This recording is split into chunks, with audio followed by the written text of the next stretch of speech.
న్యాయమైన డిమాండ్లు పరిష్కరించాలంటూ రాజన్న సిరిసిల్ల జిల్లాలో విద్యుత్ కార్మికులు ఆందోళన చేపట్టారు. ఎలక్ట్రిసిటీ ఎంప్లాయీస్ యూనియన్ ఆధ్వర్యంలో 72 గంటలు విధులు బహిష్కరించారు. సిరిసిల్ల సెస్ ఆఫీస్ ఆవరణలో నిరసన తెలిపారు.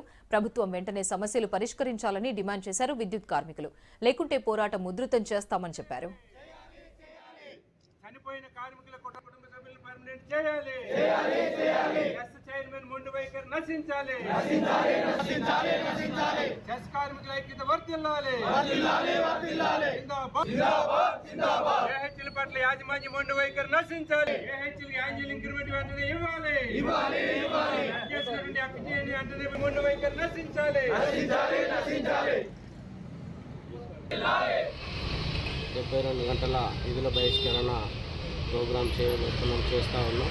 ఎందుకు అనంటే ఈ సెస్ పరిధిలో ఒక 10 డిమాండ్లతోని కార్మిక వర్గం ఈ ప్రోగ్రాం చేయబోతుంది. ఎందుకు అనంటే చాలాసార్లు మేము ఎండీ గారికి, అదేవిధంగా చైర్మన్ గారికి, అదేవిధంగా సెక్రటరియట్లో కమిషనర్ గారికి, అదేవిధంగా మంత్రి ఆఫీస్లో కూడా రిప్రజెంటేషన్ చేయడం జరిగింది. దాంతోపాటుగా కలెక్టర్ కూడా రిప్రజెంటేషన్ చేసినాం.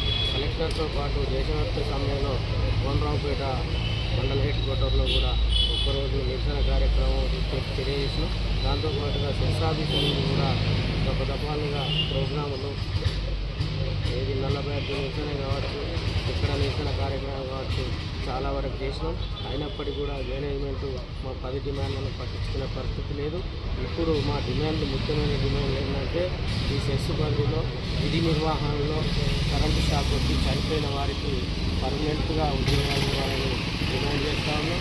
దాంతోపాటుగా ఎఫ్టీఏ ట్రావెలింగ్ అలవెన్స్ అనేది ఒక్కొక్క హెల్పరు, ఒక్కొక్క లైన్మెన్, లైన్ ఇన్స్పెక్టర్లు 3 ఊర్లు 4 ఊర్లు తిరుగుతూ ఉన్నారు కాబట్టి వాళ్ళకు లైఫ్ రూల్ ప్రకారం ఎఫ్టీఏ ఇవ్వాలి.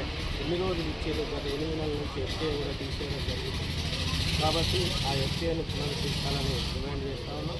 ఈరోజు సిరిసిల్ల జిల్లా సెస్లో 72 గంటల విధులు బహిష్కరణ జరుగుతూ ఉంది. కార్మికులందరూ ఇక్కడ ఈ టెంట్లోనే ఉన్నారు.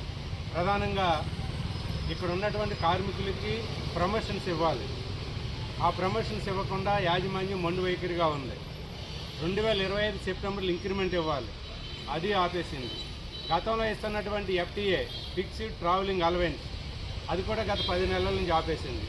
ఈ పక్కన ఉన్న 2 మహిళలు, ఇంకో మహిళ రాలేదు, అనారోగ్యంతో ఇంట్లో ఉంది. వీళ్ళ భర్తలో ఇక్కడ ఉన్నటువంటి సిరిసిల్ల జిల్లాలో ఉన్నటువంటి వినియోగదారులకు సేవలు చేసే సందర్భంలో విధి నిర్వహణలో చనిపోయారు. వీళ్ళకి కేవలం 10,000, 11,000 మాత్రమే జీతం ఇస్తూ ఉన్నారు. వీళ్ళని పర్మనెంట్ చేయమని చెప్పేసి అడుగుతూ ఉన్నాం. అసలు పట్టించుకునే పరిస్థితి లేదు. కార్మికులు ఒక పక్కన చచ్చిపోతూ ఉన్నారు, కాలిపోతూ ఉన్నారు, కాళ్ళు చేతులు ఇరుగుతూ ఉన్నాయి. వీళ్ళకి రావాల్సినటువంటి బెనిఫిట్స్ అన్నీ ఆపేశారు. ఆశ్చర్యం ఏంటంటే ఇక్కడ ఉన్నటువంటి స్టాఫ్కి మాత్రం ఇంక్రిమెంట్లు అన్నీ ఇచ్చారు, ప్రమోషన్స్ ఇచ్చారు. ఫీల్డ్లో ప్రజలకు 27 లక్షల మంది వినియోగదారులకు సేవలు చేస్తున్నటువంటి ఈ అసిస్టెంట్ హెల్పర్స్కి మాత్రం ప్రమోషన్స్ ఎవరు, ఇంక్రిమెంట్ ఎవరు, ఎఫ్టీఏలు కట్ చేస్తారు. అతి దుర్మార్గంగా, చాలా హీనంగా చూస్తున్నటువంటి బ్రతుకులు వీళ్ళే. అంటే ప్రజలకు సేవలు చేసే వాళ్ళకేమో సున్నం పెడతా ఉన్నారు, ఏసీ రూముల్లో కూర్చున్న వాళ్ళకేమో ప్రమోషన్స్ ఇస్తూ ఉన్నారు. అంటే దీంట్లో చైర్మన్, మేనేజింగ్ డైరెక్టర్ యొక్క మొండి వైఖరి చాలా క్లియర్గా కనిపిస్తుంది. దానికోసం అని చెప్పే మేము ఈ రోజు నుంచి 14వ తారీఖు ఉదయం 6 గంటల వరకు విధులు బహిష్కరణ చేశాము.